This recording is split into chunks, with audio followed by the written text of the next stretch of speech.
When you have an entire racing series ruled by judgment calls, there's going to be plenty of times where the judgment calls were wrong. In this video, we're going to be showing off the worst judgment calls by NASCAR that were completely wrong and screwing drivers over. There have been so many unfair calls over the years of NASCAR. From NASCAR showing favoritism to NASCAR just blatantly screwing somebody over. One of the most controversial moments in NASCAR that NASCAR screwed somebody over was Regan Smith during the 2008 Talladega race. During super speedway racing, there's a yellow line. If you pass somebody below that line, you are black flagged and you must give your position back or you will be penalized. But if you are pushing somebody below the line, you will be penalized, and the car who passed you below the line because you forced them down there will not be penalized. Entering the tri-oval in the final lap, Tony Stewart pushed Regan Smith below the yellow line as Regan Smith drove past him and took the win. It took him a few moments for NASCAR to make their decision, but instead of following by their own rules, NASCAR penalized Regan Smith and not Tony Stewart, even though he pushed Smith below the line. Regan Smith was extremely upset, as this would have been his first ever win in the NASCAR Cup Series. Smith's win was taken from him as Tony Stewart celebrated in victory lane. With the huge crash in the backstretch in the Daytona Xfinity race, the battle was between Eric Almirola and Justin Allgaier, who could get to the start-finish line first. NASCAR did not throw the yellow flag when the wreck ensued. NASCAR let the leaders race all the way into Turn 3 and into Turn 4. Coming to the front stretch to take the checkered flag, NASCAR then threw the caution flag, ultimately ending the race. Everybody from drivers to fans were fed up. This was insane. To not let the leaders race a couple hundred more feet to the start-finish line to decide the race, they throw the caution and ultimately stir up this big controversy of who won the race. After minutes of waiting, they declared that Eric Almirola was leading by inches, declared the winner at Daytona. The 2016 Talladega race saw Brendan Poole claim his first ever victory. Actually, no it didn't. Brendan Poole crossed the line first, but was not declared the winner. Brendan Poole, driver of the 48 car, avoided the wreck between Joey Logano and Elliott Sadler. He crossed the line first and essentially took the victory, right? Well, actually, no. When the caution came out, Elliott Sadler was ahead, so he was declared the winner of the Xfinity race. There was a huge controversy of who actually won the race because Elliott Sadler technically was leading when the caution came out, but he was in the wreck.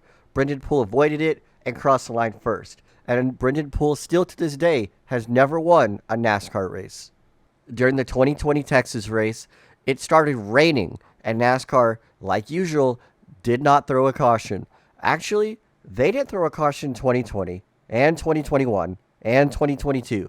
NASCAR has screwed so many drivers over while not throwing the yellow flag when it's raining. Kevin Harvick, championship favorite, drove off into turn number 1 and 2, got loose because it was wet on the track, hit the wall, and ultimately cost him valuable points that day, which he could have used to advance to the championship 4 the following week. The 2021 New Hampshire race. Kyle Busch and Martin Truex Jr. led the field down to turn number 1 to start the 2021 New Hampshire race. As the race started off to be going good, just a couple laps in, drivers Martin Truex, Kyle Busch, and Denny Hamlin went full throttle into turn number 1, not knowing that rain was on the other side. And Kyle Busch just drives in the corner, expecting to have grip, and it's just not there. Track's wet. Big damage. You would think after 2 years, NASCAR would learn their lesson. When they see or feel raindrops, throw the yellow flag. Well, they still didn't learn. During that infamous Daytona race, they sent everybody off into turn number 1, 3 by 3 by 3. It started raining, and NASCAR never threw the caution flag, ultimately costing probably about 90% of the pack to fall apart. Coming down to the white flag, Mike Joy says over the broadcast, this race must finish under the green flag. Remember, this race must end under the green flag. I don't know if nobody heard him or nobody even realized that he said that, but lo and behold, coming off of turn number 2, Ricky Stenhouse barely touches the wall, and NASCAR is so trigger happy they throw the caution flag when Ryan Blaney is less than 100 feet from the finish line to take the checkered flag. I would say over 90% of the people watching this race live or on TV thought Ryan Blaney won the race. Nobody really saw the caution come out. The whole broadcast made it seem like Ryan Blaney won. The NASCAR fan base was extremely enraged, and nobody was happy. Well, Ryan Blaney takes down his window net, assuming, he won the race. And in the rule book, you must have your window net fastened, or you will be black flagged and brought down pit road, losing all your positions. Well, Ryan Blaney didn't want to do that, so NASCAR just logged like 15 laps under caution, praying that he would fasten his window net and can get it back up. From photo evidence, Ryan Blaney technically did not ever have his window net fastened, but NASCAR threw the green flag, they took back off, and thank goodness Ryan Blaney won. It was one of the most inexcusable races in NASCAR history at one of, if not the worst mile and a half. The whole night was a disaster, and I was just glad to get out of there once Ryan Blaney won. I hope you've been enjoying this content so far. Remember to always like, comment, and subscribe. It helps me out a ton. Now we're going to look at more times when NASCAR screwed over drivers. Green flag goes back in the air. Caution's out. Dumbasses had the caution lights on. Caution was running turn 2. The lights were all by accident. Can't put the caution out, then take it back off. Hey, we're not the only people up tonight.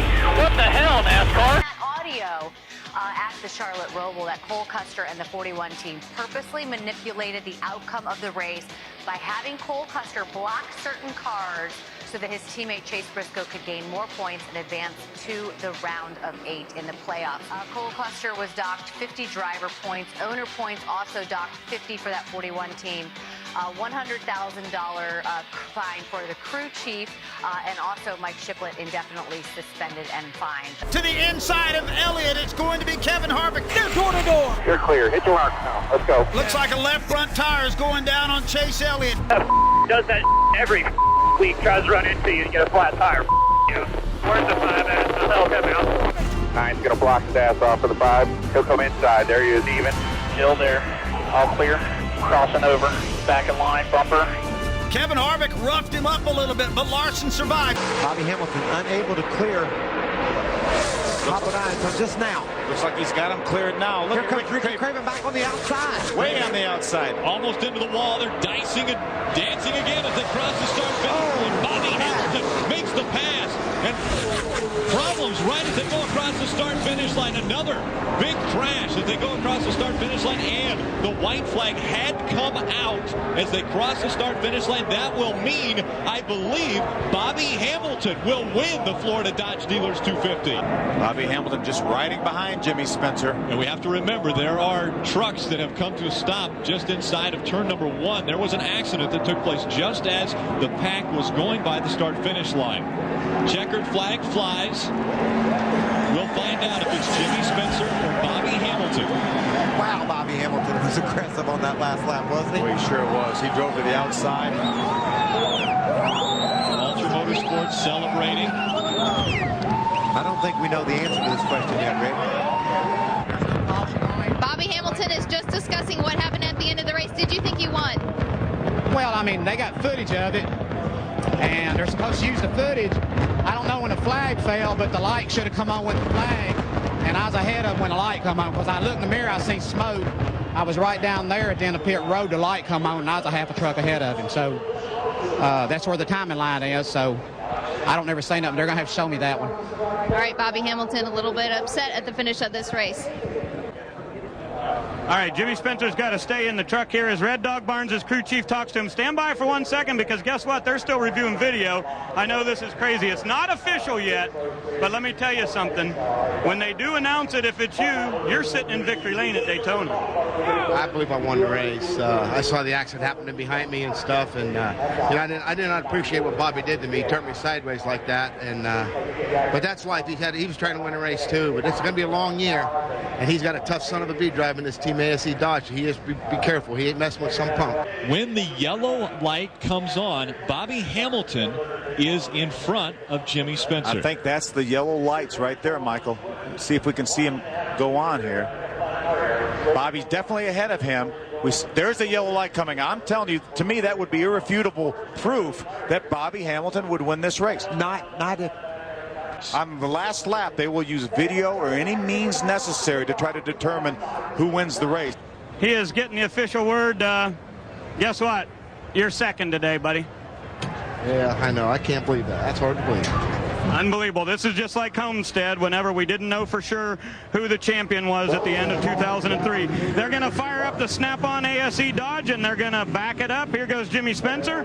The crew is back here, and everyone says, well, I can't believe it. That's just the word down here in Victory Lane. So Jimmy Spencer will leave, and I believe they'll push over Bobby Hamilton's 04 truck, and there'll be a very strange victory celebration here at Daytona.